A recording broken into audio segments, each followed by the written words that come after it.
ubuzima ntibwagucanga uze usenge. Quand tu te retrouveras dans un moment où la vie vraiment devient très difficile, va prier. Mu kazi ntibakwirukana cyangwa bakakubeshera ibinyoma uze ugenda usenge. Quand on te chassera dans le travail ou quand on commencera à te faire des montages de mensonges dans le travail, va prier aussi. Ntukihutire kwishyura cyangwa gusubiza ibinyoma cyangwa kugenda uvuga ngo abantu ntibamfasha, abantu ntibankunda, rekana n'abantu ugende gusenga.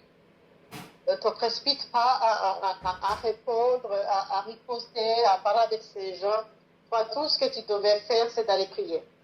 Kubera ko gusenga guhindura situation, guhindura ibihe. Parce que la prière change des situations. Gusenga kuragenda kukubaka ingo zarananiranye, umugabo yarananiranye, ukagenda ukamucisha bugufi kubera gusenga.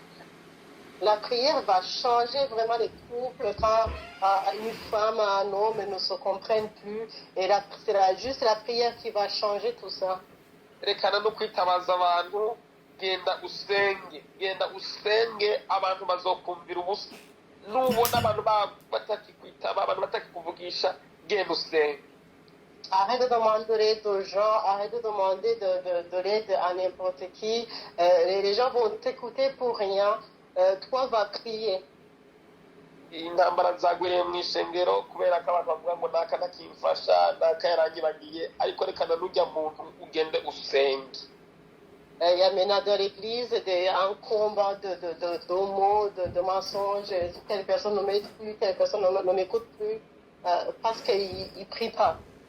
Urugamba rwacu si urw'amagambo, si urwo mu mubiri, urugamba rwacu ni urw'umwuka. Notre combat, ce n'est pas un combat de mots, ce n'est pas un combat de chair, mais notre combat, c'est un combat spirituel.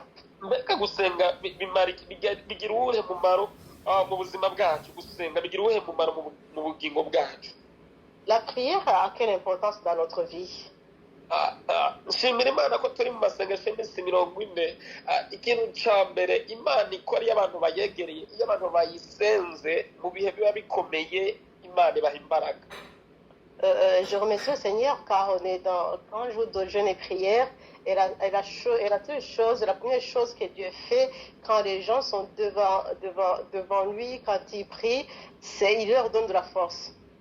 Imbere y'ibintu byose kugira ngo kubera ko Imana yacu ariko Imana yavuze ngo Imana yacu iteka nk'umukecuru. Umukecuru iyo yatetse ibintu byiwe ntabwo byihuta, ibintu byiwe bigenda gake gake.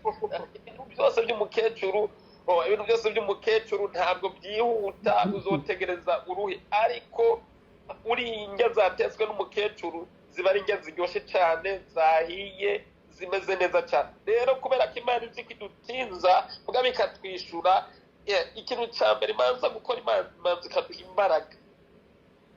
Ce qui vient de Dieu, c'est comme un vieillard, c'est comme une vieille dame qui cuisine. On sait très bien quand une vieille dame cuisine, et ça prend du temps. Mais quand tu manges son repas, tu sais, tu vas savourer, tu sais que c'est très très bon.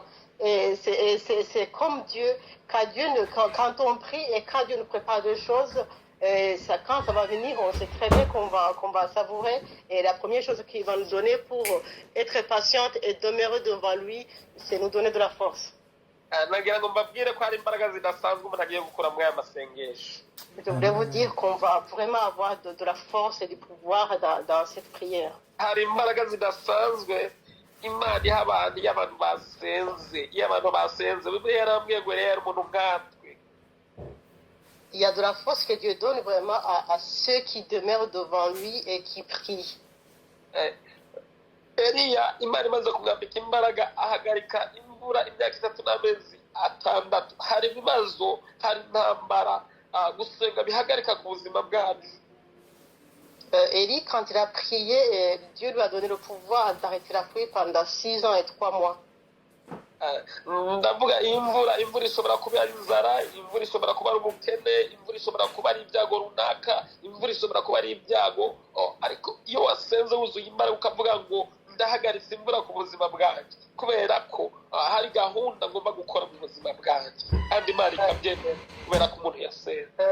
Cette pluie, c'est les problèmes que nous rencontrons dans la vie, c'est la faim ou peut-être la pauvreté. Mais quand on a prié avec force de tout notre cœur, on peut ordonner la pluie de s'arrêter et la pluie peut s'arrêter.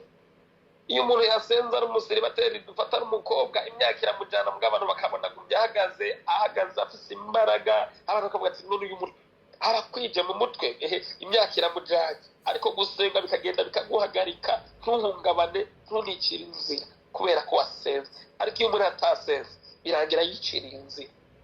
Quand une fille célibataire est très âgée, les gens commencent à dire mais comment elle fait pour rester debout, tenir et prier encore alors qu'elle est très âgée, qu'elle n'est pas mariée.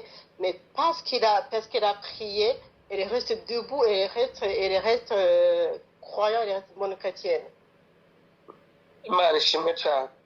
Ikindi kintu nacyo cya kabiri Imana itanga iyo abantu basenze babohoka imigozi ya karande. Hari imigozi iva mu buzima bwawe, hari imigozi icika, hari bariyeri imiryango yacu iba yarashingiwe ariko iyo umuntu yasenze amena bariyeri akinjira ahantu Imana yavuze.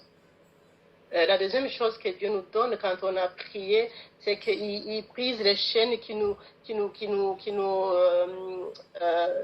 qui sont sur nous, il brise toutes ces chaînes, c'est-à-dire qu'il combat à notre faveur et on se retrouve vainqueur dans cette situation. Satani nagira ngo mubwire nutasenga hari bariyeri yasize ku miryango yacu akavuga ngo uyu muryango ntuzorenga ku ikinga, uyu muryango nuzamuka ugatoya ntuzogira abantu baziga amashuri bazogeza amashuri 13 ariko ntibaziga kaminuza, uyu muryango uzogenda uzamuke ariko hari akakarimbi kakuzogera kure. Nagira ngo mubwire hari bariyeri Satani yasize ku miryango yose ariko izi bariyeri tuzimena tuzisimbuka iyo twasenze. Je voulais te dire, si tu pries pas, il y a des barrières que le diable a mis sur notre vie, a mis devant nous, dans notre famille.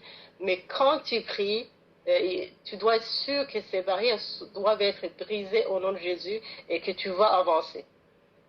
Ndibuka igihe kimwe nigeze gusenga umwuka arambishurira arambwira ngo wowe ntusigere urenga ku 250 by'amarundi. Icyo gihe narakora nkegeranya udufaranga ariko sinigera ndenza 250 by'amarundi. Naronka akazi ngira nzamuke ibyo bintu akazi kagashira, nagira ngo nzamuke 250 meme na telefone sinashobora gutunga telefone irengeje 250 baca bagiye ibintu byose ndagenda menya yuko byiyugariye ku 250 maze kumenya mfata kanya ndakora ahantu muri farumasi mfata amafaranga yose nadandaza ndayakusanya yari amafaranga hafi ashiko miliyoni ngira imyerekana imbere y'Imana ndavuga ngo iyi shene ndagomba kuyisimbuka nanje amafaranga ntanguraniye turako ya mafaranga yose yo muri farumasi. Nukuri mbona Imana iramenye, mbona Imana incirira inzira nanje ndazamuka. Un jour, j'ai prié et une voix m'a dit, toi, tu dépasseras jamais 250 000 francs bout. Et ça a été comme ça. J'ai essayé, j'ai travaillé, j'ai cherché, mais j'arrivais pas à avancer. Et un jour, j'ai pris tout mon argent de la pharmacie. Je l'ai montré à Dieu, j'ai prié, je me suis mis à genoux, j'ai crié. Et j'ai vu Dieu briser toutes ces barrières-là. Nagira ngo nkubwire muri aya masengesho nta muntu ashobora gusenga amasengesho y'iminsi 40 yiyijya inzara atabiryo yabuze atabuze amazi akavuga ngo ngomba gushaka Imana. Ndabona hari bariyeri zikomeye ugiye gusimbuka, hari bariyeri zikomeye ugiye gusimbuka ku buzima bwawe. Je voulais vous dire que tu ne peux pas faire qu'un jour de jeûne et prière en priant alors que tu avais à manger, tu avais à boire, tu avais tout, mais tu ne peux pas prier comme ça. Je voulais vous dire que les barrières vont être brisées, vous allez avancer et vous allez être grand au nom puissant de Jésus. Ikindi kintu nacyo dukura mu masengesho iyo twasenze dushira ubwoba ibintu byose tukamenya ko natwe twavukiye ku mezi 9 nk'abandi ibintu natwe bikemera kubera ko umuntu yasenze ariko